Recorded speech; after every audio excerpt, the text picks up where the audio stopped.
The Canal. Wait a minute. Wasn't that the same vision you were in, Lou? Betty Miller turned on her husband, almost spilling her drink, her eyes wide and ready for a priceless coincidence. She had interrupted Tom Brace in the middle of a story, and now everyone had to wait for Lou Miller's reply. No, it wasn't, darling, he told her. I'm sorry, it was a pretty big army. He put his arm around her slim waist and felt the pleasant response of her hand slipping around his own. What an awful bore this party was. They had been cornered for nearly an hour with the Braces, whom they knew only slightly. Tom Brace was an account executive in the advertising agency where Miller wrote copy, and there seemed to be no escape. The backs of Miller's legs had begun to ache from standing, and he wanted to go home. Go on, Tom, he said. Yes, Betty said. I'm sorry, Tom. Please go on. You were just about to cross a canal 7 years ago this week. Tom Brace laughed and winked, forgiving the interruption, understanding about women and their silly questions.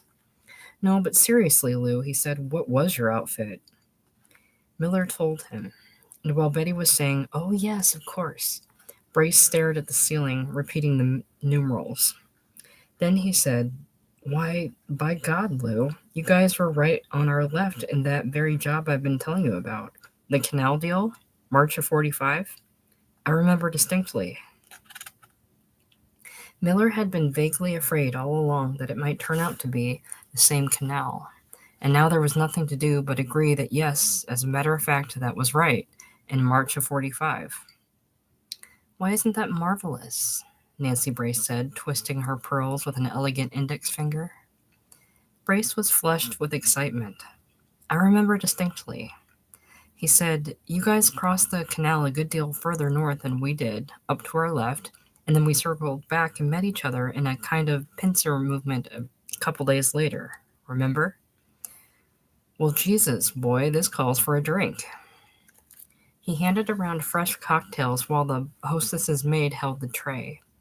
Miller took a martini gratefully and drank off too much of it on the first swallow.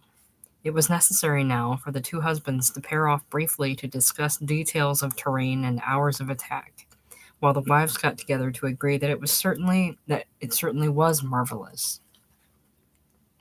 Watching Brace and nodding, but listening to the women, Miller heard Nancy Brace say, honestly, I don't know how they've lived through it, any of it, and she shuddered, but I never get tired of Tom's war stories. He makes it all so vivid for me, somehow. Sometimes I feel I'd been over there myself. I envy you, Betty Miller said, softly in a tone that Miller knew was calculated for dramatic effect. Lou never talks about the war. And Miller realized uneasily that for Betty there was a special kind of women's magazine romanticism in having a husband who never talked about the war. A faintly tragic, sensitive husband, perhaps, or at any rate a charmingly modest one. So that it really didn't matter if Nancy Brace's husband was more handsome, more solid in his Brooks Brothers suit, and once more dashing in his trim lieutenant's uniform. It was ludicrous. And the worst part of it was that Betty knew better. She knew perfectly well he had seen almost nothing of the war compared with a man like Brace. That he'd spent most of his service at a public relations desk in North Carolina until they transferred him to the infantry in 1944. Secretly he was pleased, of course. It only meant that she loved him. But he would have to tell her later when they were alone that he wished she'd stop making him a hero whenever anybody mentioned the war. Suddenly he was aware that Brace had asked him a question. How's that, Tom? I said, how'd you have it going across? What kind of resistance they give you? Artillery fire, Miller told him. No small arms to speak of, you see. We'd been covered by a good-sized barrage of our own, and I guess whatever German infantry there was had been driven back away from the canal before we got started. But their artillery was still working, and we ran into plenty of that. 88s. No machine guns up along that opposite bank? With his free hand, Brace fingered his neat Windsor knot and thrust his jaw up and out to free another inch of neck. No, Miller said. As I remember it, there weren't any. If there were, Brace assured him, winking grimly, you'd remember it. That was our trouble, right from the start. Remember how that canal was? Probably less than 50 yards wide. Well, right from the minute we climbed into those goddamn little boats, we were covered by these two Jerry machine guns up on the opposite bank, maybe 100 yards apart. They held their fire until we were out in the middle of the drink. I was in the first boat, and then they cut loose. My God, Betty Miller said, in a boat? Weren't you terrified? Tom Brace's face broke into a shy, boyish grin.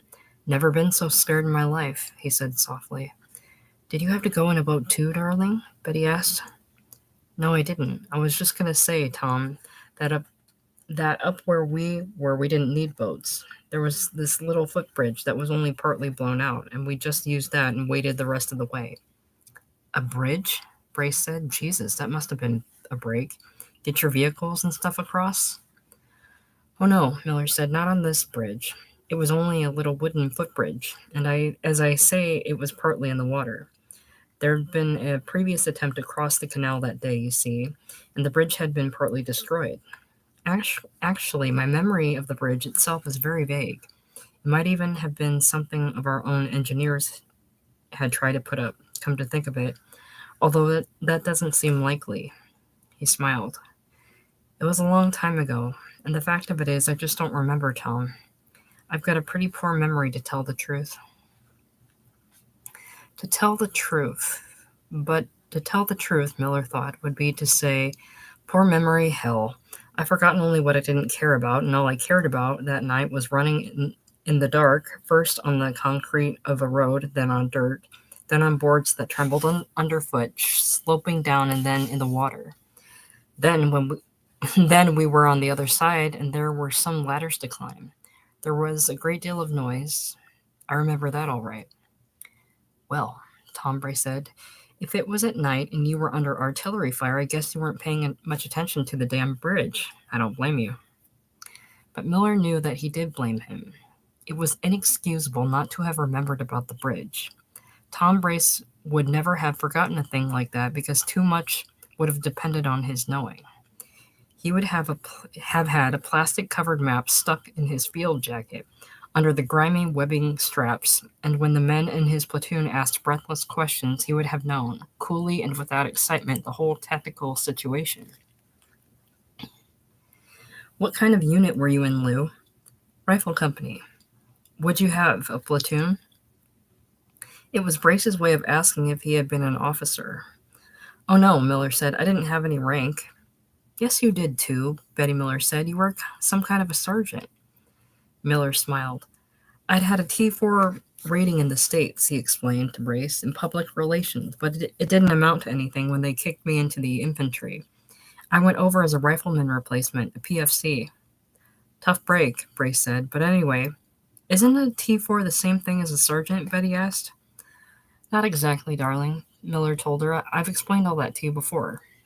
Anyway, Brace said, you say somebody else had tried to cross the canal that day and been thrown back? And you guys had to make that second try at night? That must have been a sour deal. It was, Miller said. As a matter of fact, it was particularly sour because that afternoon we'd been put back in the regimental reserve. Our battalion was supposed to get a few days' rest, and just about the time we got our sacks unrolled, we got word to move up to the line again. Oh, Jesus, Brace said. That used to happen to us all the time, too. Wasn't that a bitch? So, of course, your men's morale was all shot to hell before you even got started. Well, Miller said, I don't think our morale was ever very high anyway. We didn't have that kind of an outfit. And to tell the truth, we would have been to say that the worst part of the afternoon was an incident about the loss of a raincoat. Kavik, the squad leader, scrawny, intensely competent, 19 years old, had said, Okay, everybody, check their equipment. I don't want to see nothing left behind. And with tired eyes and fingers, Miller checked his equipment. But later on the road, he was touched on the shoulder blade by Wilson, the assistant squad leader, a portly Arkansas farmer. Don't see your raincoat there on your belt, Miller. Lose it? And there was nothing to say, after a moment's slapping of the cartridge belt, feeling the loss, but yeah, I guess I must have. Cavett turned around from the head of the column. What's the trouble back there? Miller lost his raincoat. and Kavik stopped in the road and waited, livid, for Miller to come abreast of him. God damn it, Miller, can't you hold on to anything? I'm sorry, Kavik, I thought I had it. Goddamn right you're sorry. Next time it rains, you're going to be sorrier than hell. You know goddamn well what the supply situation is. Now why can't you hold on to anything? And there was nothing to do but walk, shamefaced with a face grown used to shame.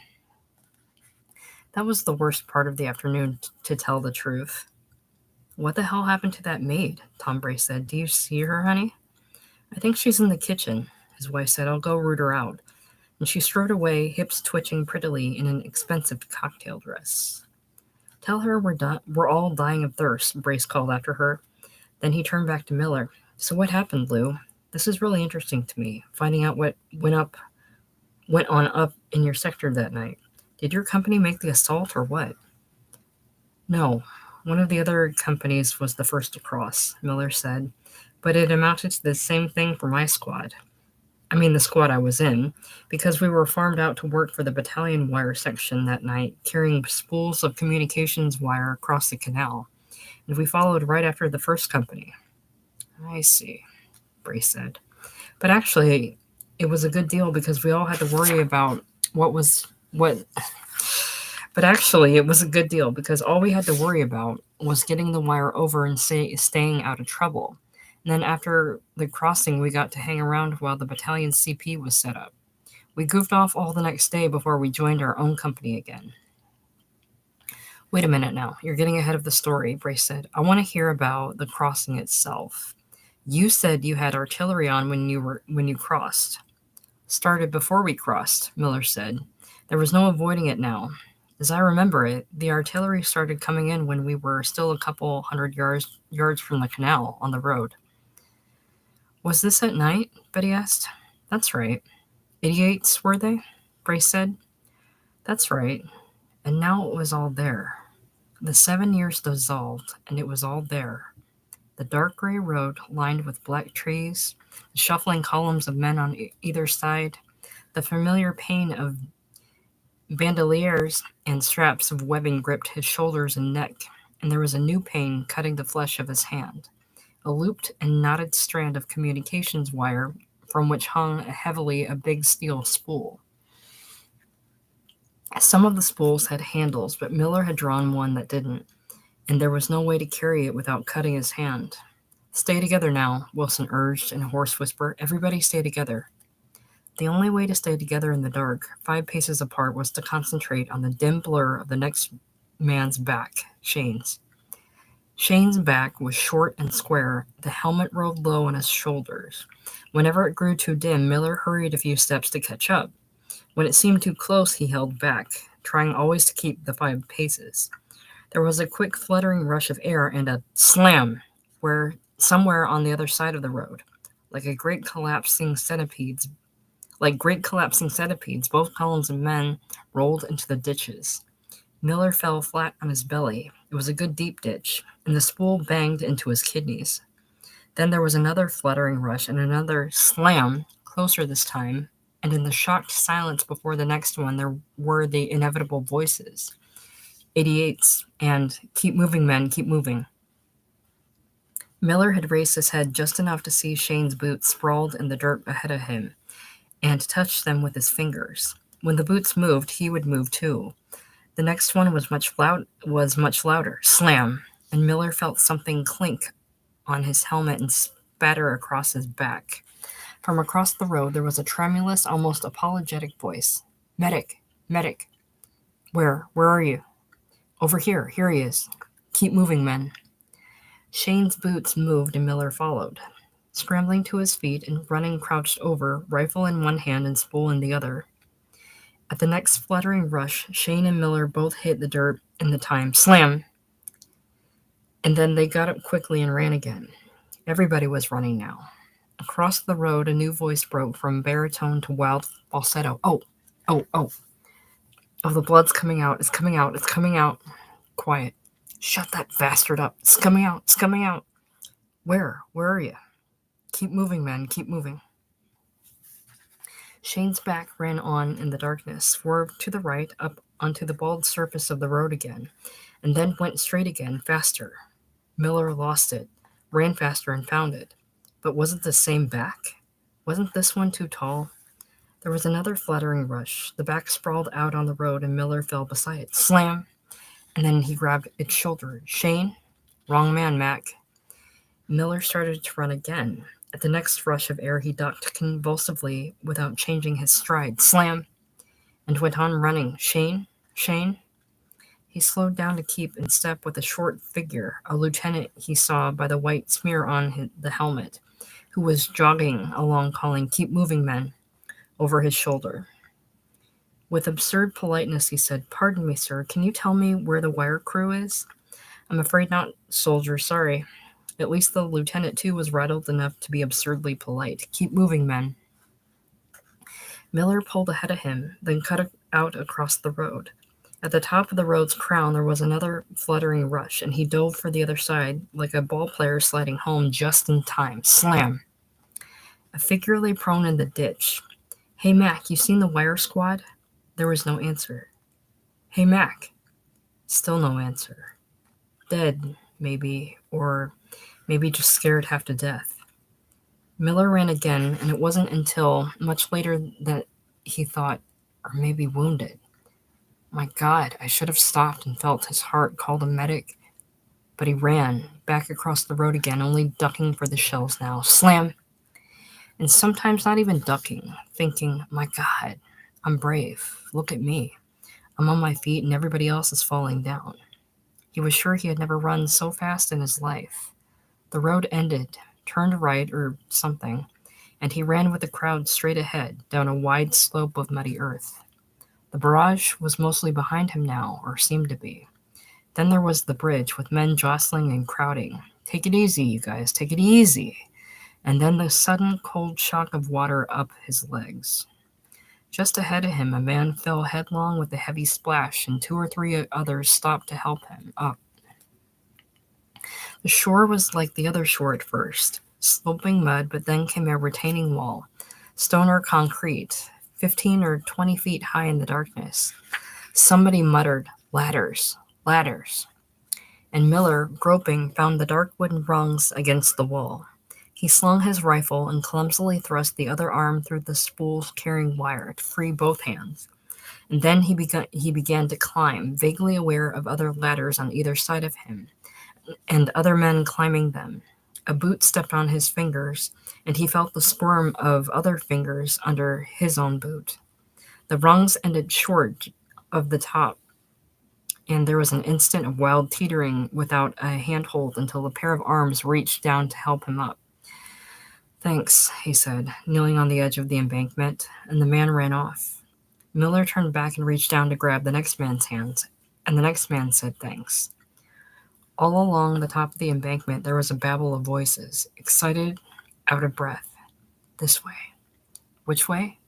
Over here. Where the hell do we go now? They were in a plowed field. The uneven earth gave like a soft sponge under Miller's boots.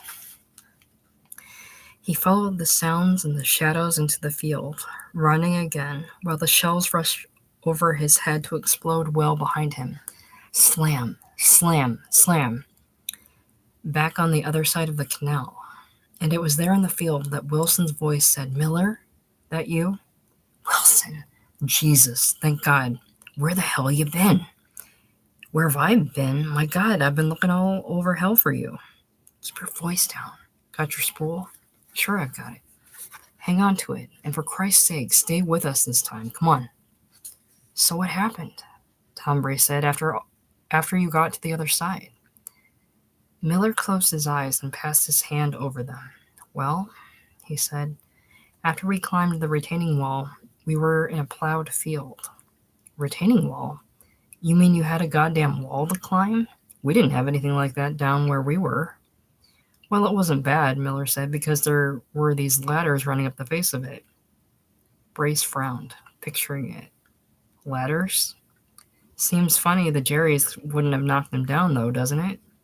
He said, Couldn't they have been something your own people put up?" "Well, I guess they could have been. At that, now that I think of it." Miller said. I'm afraid I just don't remember. Uncertain about the bridge, uncertain about the ladders. This was quite a night for uncertainties. Anyway, he went on, we went across this big plowed field to this little town that was our objective for the night. And on the other side of the field, there was some small arms fire there, more or less a rearguard situation action, I guess. I see, Brace said. But as I said, all my squad had to worry about was those spools of wire. After all, we had nothing to do but find a place to goop off.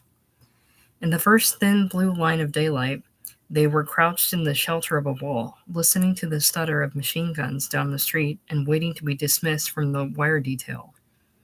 That was when Wilson said, Kavik wants to see you, Miller, and Miller scuttled up to the place where Kavik sat waiting against the wall, his face gaunt with fatigue, his helmet cocked rakishly on his thin skull.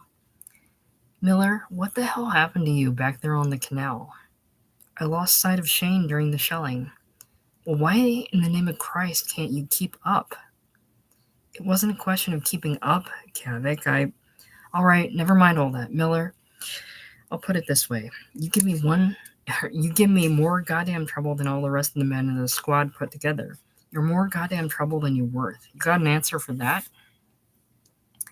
As I remember it, he told Tom Brace, we found an empty house and went to sleep in it. Slept for about 24 straight hours, except for taking turns standing guard. And when we woke up, the town was all cleared. It was the battalion CP and our own company was a couple miles up the road. I see, Brace said. Here you are, gentlemen, Nancy Brace called, on the house. She was bringing a tray with 4 martinis on it. Good deal, Brace said. Thanks a lot, honey. Miller drank greedily, hoping to put the image of Kavik back where it belonged. Did I miss the best part of the story? Nancy asked. Well, there wasn't any story, as usual, Betty said. It seems my husband went to sleep for 24 straight hours. She put her pretty lips to the glass and took a sip. Then she said brightly, but what happened to you on that canal, Tom? The last we heard from you was where you were bobbing around in a boat getting shot at. Don't tell me you went to sleep. Well, Brace said, not for a little while anyway. That was a bad night. We didn't have any artillery on us. We were luckier than you there, Lou, and we didn't have any walls to climb either. But as I said, there were these 2 Jerry machine guns up on the bank. And that seemed plenty bad enough at the time. How we ever made it to the other side, I'll never know. One thing, I had this goddamn barman. He got that old bar into action in about 1 second flat, right from the boat. That way, nobody got panicky, even though 3 of our kids were hit, 2 of them killed. And the boat behind ours, they all panicked and went over the side, all their damn equipment strapped to their backs and everything. Some of them even drowned, and the rest weren't fit for anything when they did get ashore. The 3rd boat had it a little easier, because by the time our own people back on shore had a couple machine guns firing, and they were able to provide some cover. But let me tell you, when we finally did get to the other side, it was a damn lonely place to be. What on earth did you do? Betty asked. Had to get those damn guns some way, Brace said. What we needed was mortar fire, but I couldn't call for any because our goddamn radio was on the blink. Either that or the radio man was too scared to operate it right.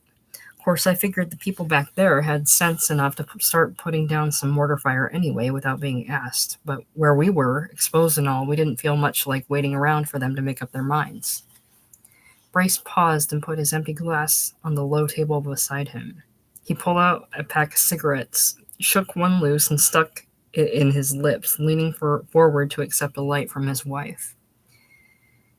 It was one of those moments, he said, when you have to do some damn fool thing before you even think about it, just to keep your men from losing their heads completely. Thing is, you have to act like you're in command of the situation. So what I did was this. We were right close to one of the Jerry guns, and I could see from the tracers it was pretty busy defending itself against the fire from the other side. So I had that barman I told you about keep laying it on the other gun, further down the line. He didn't need much coaxing. He was a damn good man. and I crawled up to within about 50 feet of the near gun and started pitching grenades. Luck? I want to tell you, I've never been so lucky in my life. The gun quit after the second grenade, and we found these two Jerriers deader than hell. Then, about the time our mortar started in on the other gun, and all we had to do was lie low and sweat it out until the rest of our people got across. My God, Betty said. Wasn't that the time they gave you the Silver Star, darling? Nancy Brace asked. Brace laughed, winking at Miller. Isn't that just like a woman? He said. That's the only part of the story she cares about. My God, Betty said. It sounds to me as though you should have gotten several Silver Stars. What are you people doing? The hostess said, appearing suddenly through the veils of cigarette smoke. Fighting the war all over again? Or are you planning the next one? We're still on the last one, Nancy Brace said. Only now it's VE Day, and it's time to go home. She slipped her arm through her husband's, bracelets jingling, and smiled up at him. How about it, Lieutenant? But you can't leave, the hostess said. You have to stay and plan the next one. What's the point of fighting the last war if you're not going to stay and plan the next one? She had taken several too many of her own martinis. Guess this is what you call a strategic withdrawal, Brace said. Right, honey? No, but listen. It's been a great party, but we've really got to go. I'll get the coats, honey. Oh, look at what time it is, Betty said. I think we better think about going too, darling. Will you get our things? You mean you're all going? The hostess said. But who's going to stay and help me plan the next war? Miller smiled and nodded, backing away, and then turned to follow Brace into a dark bedroom, where the coats of guests lay ensnarled on the bed. Brace already had his own coat on and his wife's furs over his arm. And as Miller came into the room, he straightened up from the bed and turned around. This yours, Lou? He asked, holding up Miller's garbadine top coat. It looked somehow forlorn, rumpled and not quite clean, hanging there from Brace's hand. Yes, Miller said, that's it. That's my hat next to it, and that's Betty's coat over there near the foot. There, that one. Thanks, Tom. When they came out, the two wives were waiting by the front door. The nice things have all been said, Nancy Brace told them, so all we have to do is get out of here. Good girl, Brace said. They went out and down several flights of neat carpeted stairs to the street. Oh, it's raining, Betty Miller moaned as they stood huddled in the doorway. We'll never find a taxi. Tom Brace trotted up the 3 wet steps to the sidewalk, turning up his coat collar and peering both ways down the gleaming dark street. Here's one, he said. Taxi. Oh, you're wonderful, Tom, Betty Miller said. As the cab swerved to the curb, Brace sprang for its door, wrenched it open, and called, You people take this one, Lou. I'll run up to the avenue and grab one for us. Oh, no, Miller said. There's no need for that. But Brace was already gone, sprinting up the street with the easy grace of an athlete. Good night, he called back. Miller turned to Nancy Brace. No, look, there's no reason why you people shouldn't. Oh, don't be silly, she said. Go on now. Hurry up. Betty was already in the cab. Come on, Lou, she said, for heaven's sake. Well, I guess there's nothing He laughed stupidly. Good night. Then he ran across the sidewalk into the cab and shut the door. He gave the address and settled back beside his wife as the cab started up. Oh, God, Betty said tiredly. I've been to some dull parties, but that one takes the all-time cake. She sighed and leaned against the cushions, her eyes closed. Those damn conceited Brace people. Darling, why do you let an ass like that eclipse you so in a conversation? Her head was off the cushions now. Her eyes were fixed angrily on him in the darkness. I've never seen it fail. You just stand there, completely silent, and let some awful show-off, Tom Brace, talk us both to death. You let those people eclipse you so.